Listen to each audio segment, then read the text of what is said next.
जो ईरान की और इसराइल की सूरत हाल है उसके बारे में बताता हूँ। आज सुबह जब मैं आपसे ये वीडियो आप सुन रहे हैं तो आज जो सुबह थी, सुबह के वक्त ईरान ने इसराइल के ऊपर सबसे बड़ा अटैक किया है। कुछ दावे इसराइल की तरफ से सामने आ रहे हैं और इसराइल का ये कहना है कि जो ईरान की फिजाई हदूद है वो मुकम्मल तौर पर इसराइल के कंट्रोल में है। वो ऐसे ही उन्हें लगता है कि अब उनके तैयारे फ्रीली मूव कर सकते हैं पूरे ईरान के ऊपर। क्या ये बात ठीक है? लेकिन ये एक इसराइल का दावा है और उन्होंने ये कहा कि वो ईरान में जहां चाहते हैं अपने एयर जेट्स वो ले जाते हैं, फाइटर जेट्स।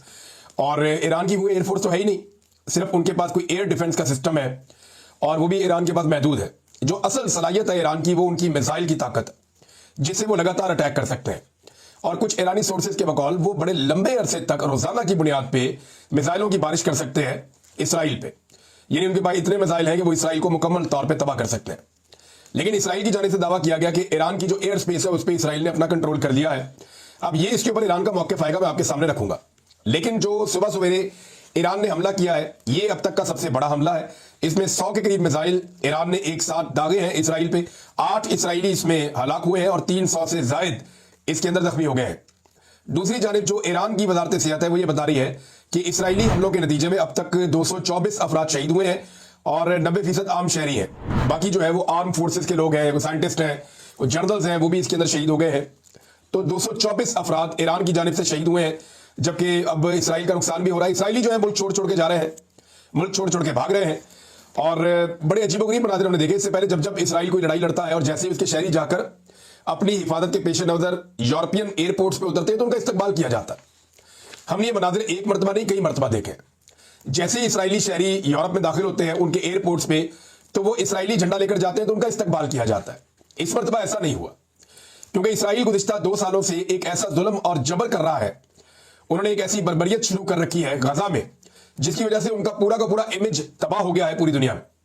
अभी कुछ विजुअल मैंने देखे, फ्रांस के दारुल हुकूमत में जब एक फ्लाइट उतरती है तो उसमें से निकलते हैं इसराइली पैसेंजर्स जो अपनी जान बचा कर आए हैं। वो जैसे ही वहां पे उतरे उन्होंने इसराइल के झंडे निकाले और नारे लगाना शुरू किए तो सामने जो शहरी मौजूद थे, जितने भी एयरपोर्ट पे लोग थे, उन्होंने उनके खिलाफ नारेबाजी शुरू कर दी।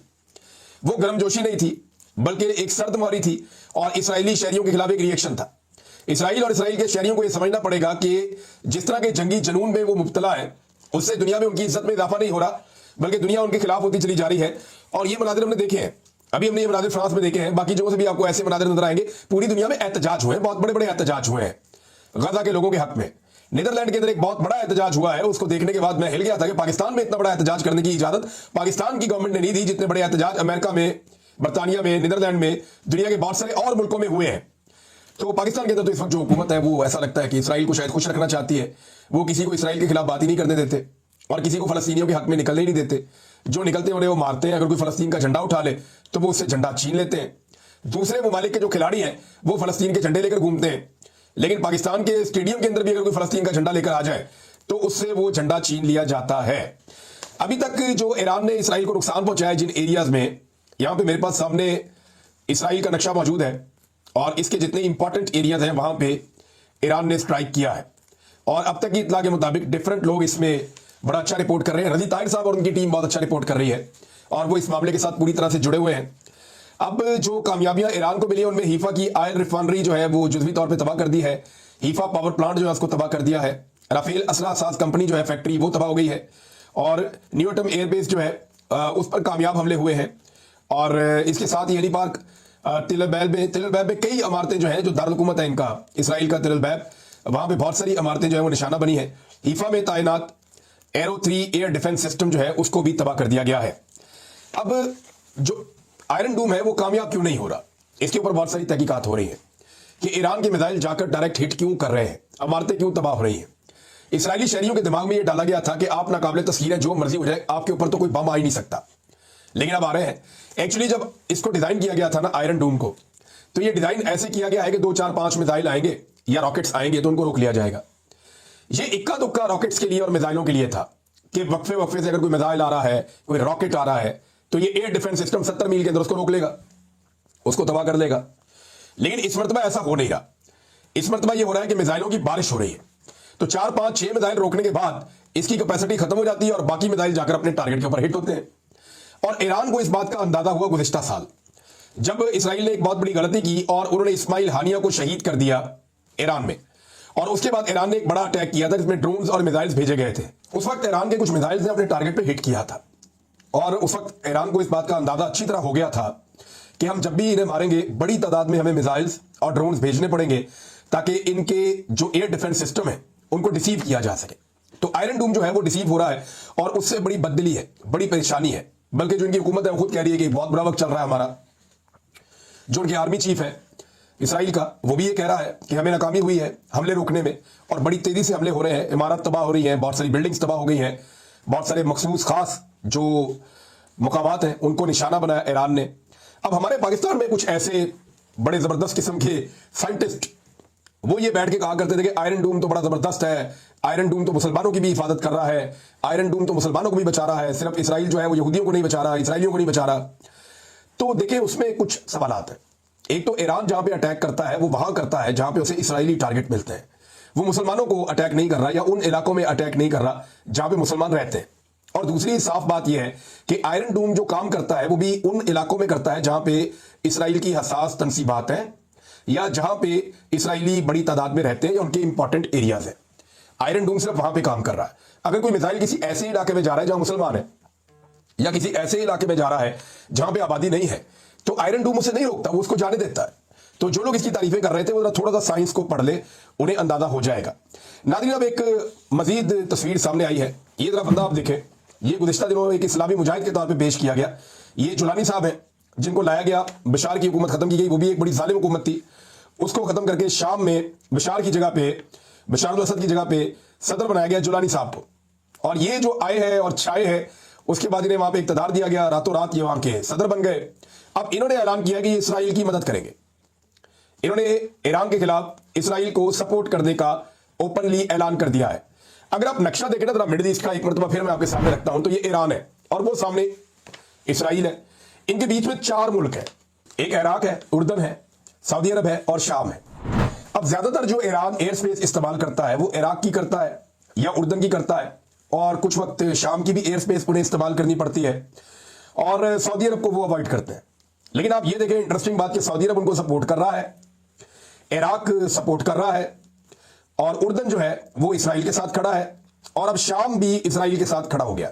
और वो ये कह रहे हैं जी इसराइल को बचाने के लिए हम अपनी जमीन फराम करेंगे और अपनी फिजा फराम करेंगे और यहां पे निशाना बनाया जा सकता है, हम इसकी इजाजत देते हैं इसराइल की जानिब से आने वाले हथियारों को। नाज़रीन एक और जो असेसमेंट था इसराइल का वो भी खराब हो गया और वो ये था उनका कि जब भी कभी हम अटैक करेंगे ईरान के ऊपर तो ईरान रद्द-ए-अमल के तौर पे जो अमरीकी बेसिस है उन पे अटैक कर देगा इस रीजन में। लेकिन ईरान ने बड़ी समझदारी का मुजाहरा करते हुए बिल्कुल छेड़ा ही नहीं अमेरिका को और सारा जोर लगा दिया और सारे मिसाइल दाग दिए इसराइल की जानिब और इसराइल के ऊपर उन्होंने एक भरपूर किस्म का अटैक कर दिया। आज सुबह होने वाला अटैक एक बहुत बड़ा अटैक था और वहां हर तरफ सायरन ही बज रहे थे। अब इसराइली जो है वो मुल्क छोड़कर जा रहे हैं क्योंकि ईरान ने वार्निंग जारी कर दी है कि मकबूजा इलाकों को खाली किया जाए, ये इलाके आपके नहीं है और अब यहां पे जो होगा उसके बाद ये आपके रहने के काबिल रहेंगे भी नहीं। तो इसराइल के लिए ये एक डरावना ख्वाब बन गया। उन्हें लगता था कि अमेरिका इस लड़ाई में घिसट के आ जाएगा, लेकिन अब तक तो अमेरिका इस लड़ाई के अंदर नहीं आया। अमेरिका ने राब्ता किया रशिया से और वो रशिया को कह रहे हैं कि ईरान को इस लड़ाई से अब रोके और जंगबंदी करवाए। हो सकता है आने वाले चंद घंटों में या चंद दिनों के अंदर ये जंगबंदी हो जाए, जंगबंदी हो जानी चाहिए। लेकिन कम से कम इस जंग के नतीजे में इसराइल को पहली मरतबा इस बात का आइडिया हुआ कि उन्हें वापस मार भी पड़ सकती है। ईरान ने एक मरतबा फिर कहा कि वो हर किस्म के ताउन के लिए पहले भी तैयार था और उन्होंने ये कहा कि वो आइंदा भी कर सकते हैं। लेकिन साथ ही साथ अब ईरान के अंदर ये सोच बड़ी तेजी से बढ़ती चली जा रही है कि हमें एटमी कुव्वत बनना चाहिए और हो सकता है कि वो अपने एक्ट ऑफ पार्लियामेंट के जरिए से आने वाले वक्त में अपने आप को मुआहिदों से बाहर निकाल लें और उसके बाद वो एटमी कुव्वत बनने की तरफ पेशकदमी शुरू कर दें, क्योंकि इसराइल ने जो उनके साथ किया उसके बाद उनके पास कोई और चांस बचता नहीं है। नाज़रीन पाकिस्तान इसमें क्या कर सकता है, ये एक बड़ा सवाल है।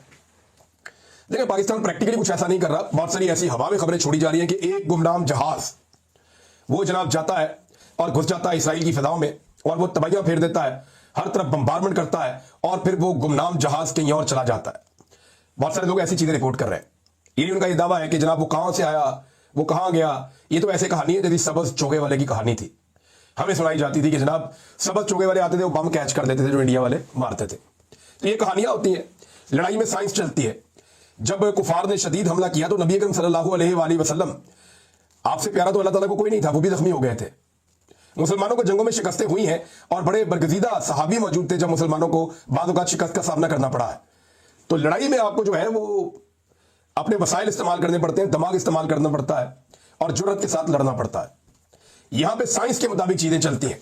अल्लाह की मदद आपके सामने हाल तभी होती है जब आप अपनी मदद खुद कर रहे होते हैं और बेहतर अंदाज में समझदारी के साथ चल रहे होते हैं। तो कई लोगों ने कई कहानियां सुनाई है, माजी में भी, अभी भी सुनाई जा रही है। ऐसा कुछ नहीं है, ये सिर्फ कहानी है कि गुमनाम तैयारे आते हैं, बम्बारमेंट करते हैं। भाई ये रेडार्स का दौर है, हवा में आने वाला हर जो एलिमेंट है वो रिकॉर्ड हो जाता है कि कहां से आया और कहां गया। 2 मिनट में पता चलना चाहिए था किस मुल्क से उड़ा, किस एयरबेस से उड़ा, कहां तक आया, क्या किया, कहां चला गया। तो ये सारे फुटप्रिंट्स मिल जाते हैं। तो ये कहानियां हैं, इन कहानियों में आपने बिल्कुल नहीं आना। लोग आपको जज्बाती करने की कोशिश करेंगे।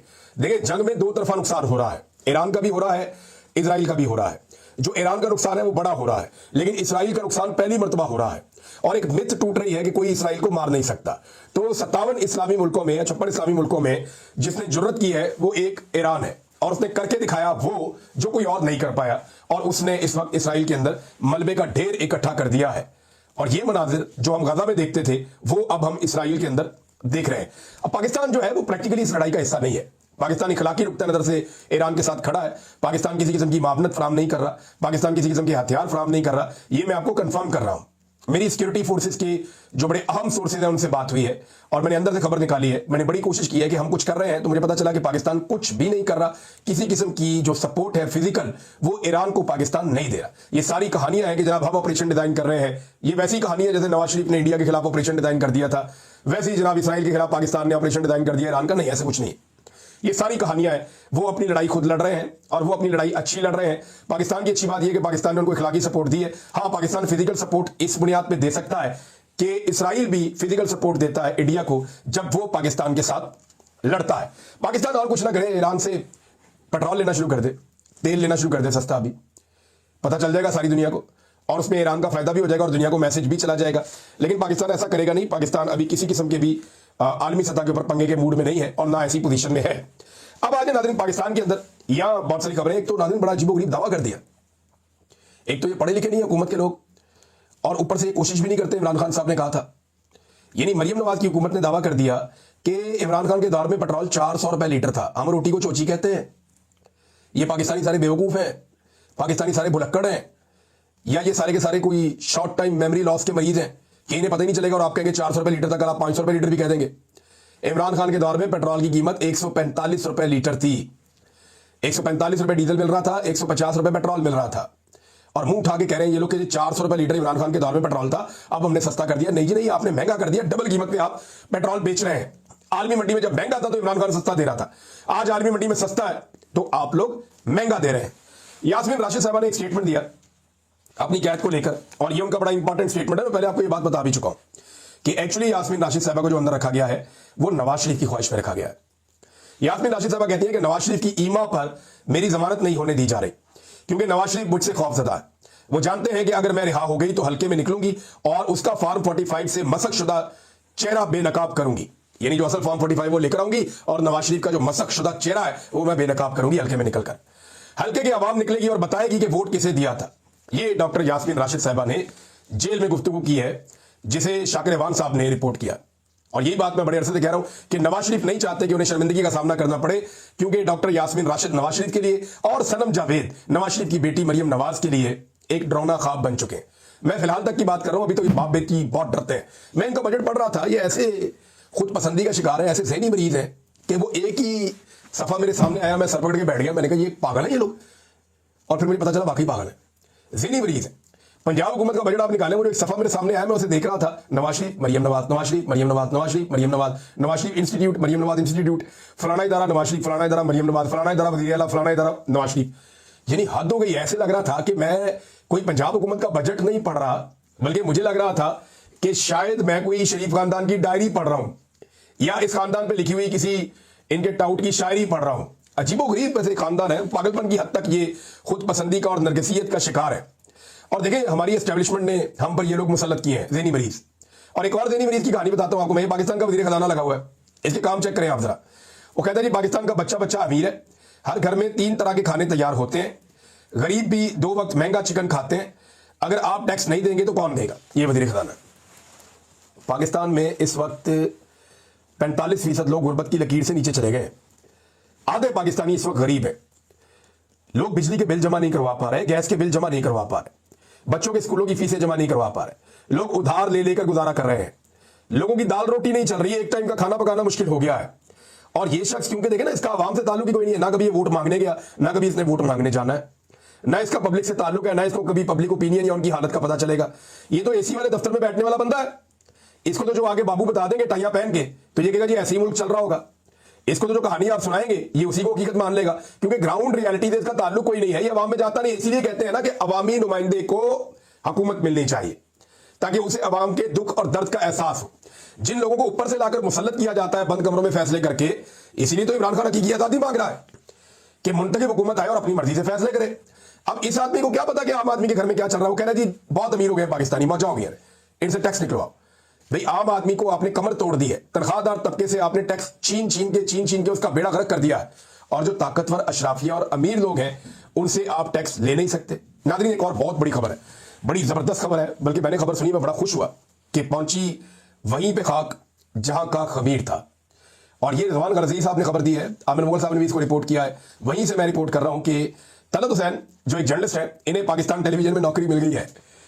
तलत हुसैन को पाकिस्तान टेलीविजन में नौकरी मिल गई है, और टेलीविजन पाकिस्तान का जो है उसमें नौकरी जब मिलती है तो आपको मखसूस खिदमात के एतराफ़ के नतीजे में ये नौकरी मिलती है। यानी आपको वो खिदमात देनी होती हैं और मुसलसल देनी होती हैं, खुशामद आपको करनी होती है, हुकूमत का बयानिया आपको चलाना होता है, एस्टेब्लिशमेंट के जूतों को साफ रखना पड़ता है, बहुत सारी चीज़ें मैनेज करने के बाद बिलाखिर आपको पाकिस्तान टेलीविजन में नौकरी मिलती है। ऐसे मिलती नहीं है, बहुत कम कभी ऐसा हुआ कि मेरिट के ऊपर कोई बंदा आया। हाँ, मेरिट पे लोग आए पाकिस्तान टेलीविजन में, एक दौर हुआ करता था, लेकिन अब तो मेरिट शेरिट गया, और जिस तरह के लोग पाकिस्तान टेलीविजन पे लाकर बिठाए गए हैं उन्हें देखकर तो कानों को हाथ लगाए जाते हैं कि अवाम के पैसों से इन लोगों के घरों में पैसा भेजा जा रहा है, इनको तनख्वाहें दी जा रही हैं और इनकी जेबें भरी जा रही हैं। बहरहाल एक और शख्स वो जिस चीज के लिए मुस्तैद था वो चीज उसको मिल गई है। नाज़रीन, पीआईए की खरीदारी के लिए पाक फौज का एक इदारा है, फौजी फर्टिलाइजर है, उसने भी अब ख्वाहिश का इजहार कर दिया, लेटर जो है सर्कुलेट कर रहा है। अंदाजा करें आप, एक इदारा दूसरे इदारे को खरीदेगा। मैं इसके ऊपर तफसील से बाद में बात करूंगा, ये पाकिस्तान में एक्चुअली हो क्या रहा है और ये किस किस्म का एक मॉडल पाकिस्तान में चल रहा है। लेकिन एक बड़ी कार्रवाई जो तुर्की के जो हैकर्स हैं उन्होंने की है, वो भी मेरे सामने आई। मैं चाह रहा हूं ये आपको दिखाऊं, ये बड़ी इंटरेस्टिंग खबर है। तुर्की के जो हैकर्स हैं उनका एक ग्रुप है, उन्होंने इसराइल का जो सिस्टम है जो मिसाइल के लिए अलर्ट जारी करता है उसको हैक कर लिया, और इसराइल के अंदर जगह जगह उन्होंने चलाना शुरू कर दिए हूटर्स, सायरन चलाना शुरू कर दिए, खतरे के सायरन। तो जनाब अलार्म चल रहे हैं इसराइल के अंदर, और वो चला कौन रहा है? तुर्की के हैकर्स चला रहे हैं। लोग सड़कों पे लेटे हुए हैं, गाड़ियों के नीचे घुस रहे हैं, उधर लेट रहा है, उधर लेट रहा है, अजीबोगरीब मनाजिर चल रहे हैं।